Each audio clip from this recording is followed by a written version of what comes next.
বর্তমান সময়ের পরিপ্রেক্ষিতেই বলছি, আপনার যদি অর্থ না থাকে তাহলে আপনার সম্মান থাকবে না, ইজ্জত থাকবে না, প্রতিপত্তি থাকবে না। সুতরাং মানবিক বিকাশের সঙ্গে সঙ্গে আপনাকে আপনার জীবন উন্নতির জন্য অর্থের চিন্তামুক্ত থাকারও একটা রাস্তা তৈরি করতে হবে। আর সেটা বাঙালির সন্তান হয়ে পারবেন না এটা ভাবা যায় না, কারণ বাঙালি আজ যেটা ভাবে সারা দেশ সেটা 10 বছর পরে ভাবে। ইয়েস, সেই থিওরিটা পাল্টে যাচ্ছে। কেন জানেন? কারণ আমরা নিজেদেরকে দুর্বল তৈরি করছি। আমরা আসলে পাওয়ার বললাম তো, পাওয়ারটাই তো হচ্ছে আপনার, যেমন বিদ্যুৎ না থাকলে ফ্যান চলবে না, অনুরূপ হবে অর্থ না থাকলে আপনার বুদ্ধির কোনো মূল্য নেই, অর্থ না থাকলে আপনার সম্মান নেই। আজকের সময়ের পরিপ্রেক্ষিতে বলছি। আর তাই যোগ্যতম স্থান মনে করেছে এই সময়টাকে ওয়ারেন বাফেটের কয়েকটি কথা আপনাদের সঙ্গে শেয়ার করে নেওয়ার। কারণ অর্থ আমাদের জীবনটাকে একটা পরিপূর্ণতা এনে দিতে অনেক বেশি সাহায্য করবে। কিভাবে আমরা আর্থিক চিন্তামুক্ত থাকব এবং কিভাবে নিজেকে ডেভেলপ করব, সেই বিষয়ে কয়েকটি কথা ওয়ারেন বাফেটের মতামত অনুসারে শেয়ার করছি। খুব সুন্দরভাবে শুনবেন, মনোযোগের সঙ্গে শুনবেন, কারণ প্রত্যেকটা পয়েন্ট জীবন পরিবর্তনের ক্ষেত্রে একটা বিশেষ ভূমিকা বহন করবে। কখনো টাকা নষ্ট করবেন না মাদকাসক্ত হয়ে, নেশাগ্রস্ত হয়ে, জুয়া খেলে, লটারি খেলে, এমনকি বিভিন্ন জায়গায় না জেনে না বুঝে ইনভেস্ট করে আমরা আমাদের টাকাগুলোকে উড়িয়ে দিই, নষ্ট করে দিই। জানেন এটা? বন্ধু ধার চাইলো, না বলতে পারলাম না, টাকা দিয়ে দিলাম, কিন্তু যখন ফেরত পাওয়ার টাইম আসছে তখন পাচ্ছি না, টাকা লস করছি। একবার যদি জীবনে লস হয় না, সেই লসটা পূরণ করতে কতটা বেগ পেতে হয় জীবনে যারা লস করেছেন তারা জানেন। সুতরাং লসের রাস্তায় হাঁটবেন না, তাতে খারাপ হন। সাময়িকভাবে অন্যের কাছে আপনি একটু খারাপ হবেন, অন্য আপনাকে নিয়ে একটু সমালোচনা করবে, করতে দিন। জীবন আপনার পরিপূর্ণতা নিয়ে আসার দায়িত্ব একমাত্র আপনার, অন্য কারো নয়। সুতরাং কে কি ভাবলো, কে কি বললো বাদ দিন। আজ থেকে টাকা নষ্ট করবেন না। কম দামে মূল্যবান জিনিস কিনুন। আবারও বলছি, কম দামে মূল্যবান জিনিস কিনুন। নিড অ্যান্ড ওয়ান্ট, আমাদের যেটা চাহিদা সেটা কিন্তু মূল্যবান নয়। যেটা মূল্যবান সেটা হচ্ছে আমাদের প্রয়োজনীয়তা।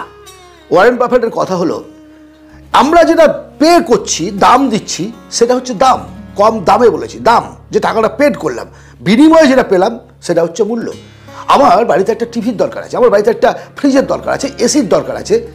যে সময় মার্কেটে এগুলোর ওপর ছাড় চলছে তখন কিনুন। তিনি বলেছেন যে সময় কমিশন দেওয়া যায়, ছাড় দেয়, ডিসকাউন্ট দেয়, তখন কোনো একটা প্রয়োজনীয় জিনিস কিনুন, কারণ দামটা আপনার কম লাগবে। আপনি 50,000 টাকার মাল 10% ডিসকাউন্টে কিনছেন, তাহলে আপনি 50,000 টাকা ভ্যালুর একটা মূল্যের জিনিস পেলেন বিনিময়ে কম টাকা দিয়ে। বাস, অন্য সময় সেটা হবে না। কিন্তু খেয়াল রাখতে হবে সেটা আপনার প্রয়োজনীয় কিনা। আপনি ডিসকাউন্ট পাচ্ছেন 1:1, একটা জামা কিনলে একটা জামা ফ্রি, আপনি কিনে নিলেন, সেটা আপনার প্রয়োজন ছিল না, সেটা কিন্তু নয়, সেটা আপনি টাকাটাকে নষ্ট করলেন। প্রথমে বলেছে টাকা নষ্ট করবেন না, দ্বিতীয় কথা হচ্ছে কম দামের সুযোগ নেই। আর সেই কারণেই ওয়ারেন বাফেট যখন মার্কেটে, শেয়ার মার্কেট, স্টক মার্কেটের দাম কম থাকতো তখন কিন্তু, তখন ডিসকাউন্টে কম দামে কিন্তু, আর সেল যখন করতো হাই রেট। ইয়েস, এটা হচ্ছে স্ট্র্যাটেজি। আর্থিক অভ্যেস গড়ে তুলুন। অভ্যেসের দাস আমরা। আজকে কেউ সকাল 9টার সময় ঘুম থেকে উঠছে, কেউ ভোর 5টায় উঠছে, কেউ মর্নিং ওয়াক করে, কেউ জগিং করে, কেউ বা ঘুমিয়ে ভুঁড়ি ফোলে আমার মতো। এগুলো প্রত্যেকটা অভ্যেসের জন্য, এমনি তো হয় না। আর্থিক ব্যাপারেও এমন একটা অভ্যেস আপনাকে গড়ে তুলতে হবে। অযথা খরচ করবো না, অর্থকে ভালোবাসা, মানে কামড়ে ধরা বলছি না, খুব গুরুত্বপূর্ণ একটা কথা এই মুহূর্তে আমার মনে পড়লো, কথাটা শুনবেন। রাস্তা দিয়ে যাওয়ার সময় যখন দেখলাম আমার প্রিয় একটা বস্তু আমাকে আকর্ষণ করছে, টাকা আছে আমার কাছে, কিন্তু সেটার প্রয়োজন নেই বলে আমি নিলাম না, এটা কঞ্জুসি নয়, অর্থের পাপ। ইয়েস, এটা আর্থিক সচেতনতা, আর্থিক শিক্ষিত হওয়া। যদি জীবনে ধনী হতে চান, বড় হতে চান, যদি আর্থিক চিন্তামুক্ত জীবন চান, লোন নেবেন না, বিশেষ করে ক্রেডিট কার্ডের লোন। 18 থেকে 20% ইন্টারেস্ট, কম্পাউন্ডিং হারে। আপনি জানেন না, আপনাকে একদম নিংড়ে শেষ করে দেবে। লোন থেকে যতটা সম্ভব দূরে থাকুন। যদি কেউ মনে করে লোন না নিলে জীবনে ধনী হওয়া যায় না, ভুল। আমি কোটি কোটি টাকার স্বপ্ন কাউকে দেখানোর জন্য ইউটিউবে আসেনি, স্বপ্ন দেখায়ও না। যেটা বাস্তব, যেটা রিয়ালিটি, সেই বিষয়ে আপনাদের সঙ্গে আমি কথা বলি। জীবনটা কি চাই? সুখ, শান্তি, একটু শান্তিতে ঘুমোবেন, সন্তান সন্ততি নিয়ে, পরিবার নিয়ে আনন্দে থাকবেন, একটু ঘুরতে যাবেন, এই তো। সবাই তো চলে যাব, কেউ তো এখান থেকে জীবিত যাব না। আমরা যখন ওপারে যাব, মৃত্যুর ওপারে যাব, মরণের হাত ধরেই যেতে হবে। সো এত লাফালাফি করে কোনো লাভ নেই বস। হ্যাঁ, তাই বলে এই যে আমি ভিখারি হয়ে থাকবো না, আর্থিক চিন্তামুক্ত থাকতে হবে। যেন আমি একটা বয়সের পর সারা জীবন ইনকাম না করলেও আমার জন্য টাকা পরিশ্রম করে। ওয়ারেন বাফেট এটাই বলেছেন। লোন দেবেন না, লোন ছাড়া আপনি জীবনে এগিয়ে যেতে পারবেন। লোন নিলেন না একটা বার্ডেন তৈরি হলো। এমার্জেন্সি ফান্ড রাখুন। সবচেয়ে বড় ভুল আমরা যেটা করি, আমাদের হাতে কিছু নগদ টাকা থাকে না। হঠাৎ করে 10-20 হাজার টাকার দরকার পড়লে, 1 লাখ 2 লাখের দরকার পড়লে কোথাও ছুটে বেড়াতে হয়। দেন বাড়িতে রাখতে বলছি আমি, ব্যাংকে রাখুন, বাট সেভিংসে থাকুক। কিছু লিকুইড মানি আপনার কাছে থাকতে হবে, সেটা আপনার রক্তের মতো শক্তি জগাবে আপনার ভেতরে। লিকুইড মানি আপনার একটা অ্যাসেট না হলেও আপনার সেফটি ওটা, এটা কিন্তু আপনার রাখতে হবে। আরও একটা ভুল আমরা করি, কি করি বলুন তো?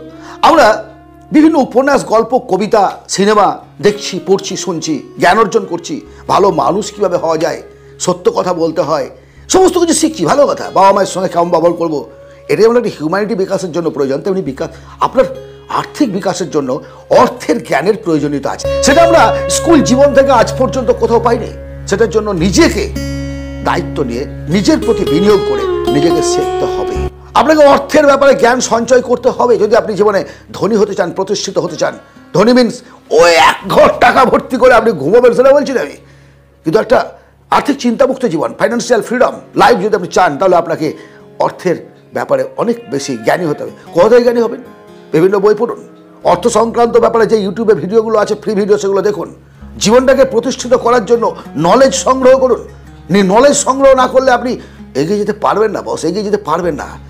আপনার চেয়ে বুদ্ধিমান যারা, তারা আপনাকে টিপে মেরে দেবে, আপনার টাকা তারা ছিনিয়ে নেবে বুদ্ধিমত্তার দ্বারা, মাস্তানি করে নয়। যারা ধনী মানুষ, যারা প্রতিষ্ঠিত মানুষ, অর্থের চিন্তামুক্ত মানুষ, তারা লং টার্মের কথা ভাবে। সেটা আপনি জিও বলুন, মানে দেখেছেন তো, প্রথমে ফ্রি অফ কস্ট দিয়ে দিল প্রত্যেকটা মানুষকে, হাতে মোবাইল ধরিয়ে দিয়ে ইন্টারনেট পরিষেবাটা দিয়ে দিল বিনা পয়সায়। তারপরে এখন ঘাড়ে চেপে বসেছে। এটাই হচ্ছে পরিকল্পনা। সঠিক পরিকল্পনা করুন লং টার্মের জন্য, যে আপনি আফটার 20 ইয়ার্স, আফটার 10 ইয়ার্স কী দেখতে চান, আর্থিক ব্যাপারে, সম্মানের ব্যাপারে আপনি কোন অবস্থায় দেখতে চান, এবং সেইভাবে আজকে সিদ্ধান্ত নিয়ে ইনভেস্ট করুন।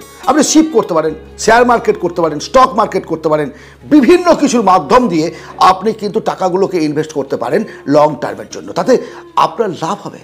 ওয়ারেন বাফেটের এই যে কথাগুলো আমি বললাম, টু দ্য পয়েন্ট বলেছি, খুব সংক্ষেপে, কারণ ডিটেলস বলতে গেলে অনেক বড় হয়ে যেত। যদি মনে হয় এটা আপনার উপকারে লাগবে, রিপিটেশন করে আবার শুনুন, বোঝার চেষ্টা করুন।